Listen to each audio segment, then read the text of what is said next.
pulling Building 7. Anybody with eyes can see that it's a controlled demolition. But Architects and Engineers for 9/11 Truth is going to prove it 7 ways from Sunday.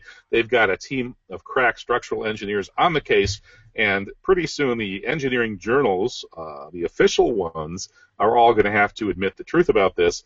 Of course, by then, probably we'll have a complete totalitarian state, and anybody who even cares about this is going to be in a FEMA camp.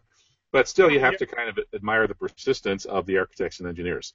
Kevin, you're going to love this, but in the long discussion thread I mentioned for the Northfield News, Alan Rubenstein posted links to Popular Mechanics to show that any concerns anyone might have about Building 7 were easily explainable, easy to explain away. And I had to post, and I haven't seen it appear yet because they all go through a process of moderation. I explained that even Danny Jawenko, who is the Dutch demolition expert, when shown video here, explained it was an obvious controlled demolition, that this was a professional job, and was dumbfounded to learn that it had occurred on 9/11. So I'm just pointing out how useful it can be to have these operations where Popular Mechanics was taken over by a hostile, subject to a hostile takeover, so they could trade on its good name, and Alan Rubenstein could try to rebut anything I might have to say about 9/11 without even hearing it. He can rebut me because Popular Mechanics published an article, and I don't have the opportunity to explain its poppycock, that this was disinformation. It's fascinating how this goes, Kevin. Fascinating. Well, Benjamin Chertoff was given the job of running that anti-9/11 truth propaganda operation for Popular Mechanics. Chertoff's family members say that they can't quite really remember whether or not he is a cousin of Michael Chertoff, the Israeli-American dual citizen who also presided over the 9/11 cover-up. Sounds like this Rubenstein guy in Northfield is part of the same bunch of traitors, and I do hope that he will be facing his just desserts in this life as well as the next.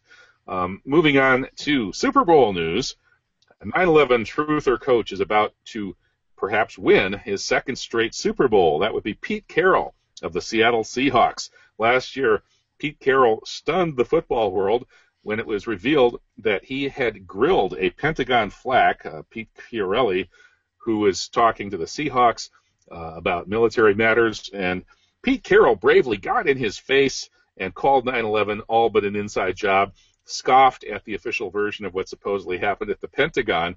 And Pete Carroll is widely acknowledged as the best coach in American football. He's about to go into his second straight Super Bowl.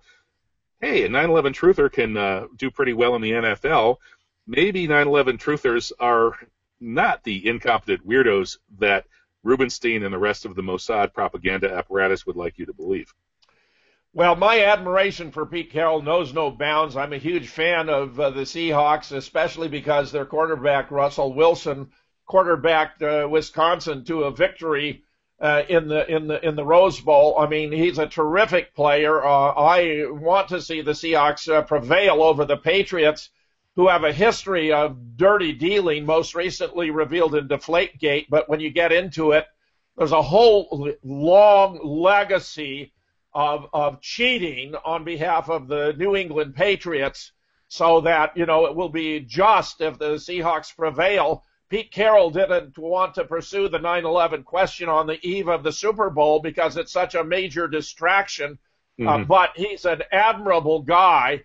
And, of course, this general has to know it was a false flag brought to us by the CIA, the neocons, and the Department of Defense and the Mossad.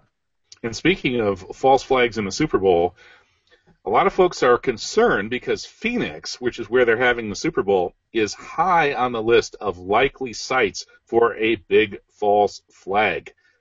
There has been research showing that Phoenix is on this parallel, was it the 33rd degree parallel or something, where the Freemasons do all of their little stunts. There are a long list of reasons. The word phoenix means a bird that is burned to death and rises from its ashes. The city may one day have to rise from its nuclear ashes. There are all sorts of reasons to be concerned that the bad guys might try to pull something off at the Super Bowl. Let's hope they don't. Let's hope that Pete Carroll and the Seattle Truthers defeat the Patriot Act Patriots. I'm sure our Boston listeners would agree with us on that one. But we know who we're cheering for. And if they haven't blown us all up, by next Thursday, we'll be back. I'm Kevin Barrett with Jim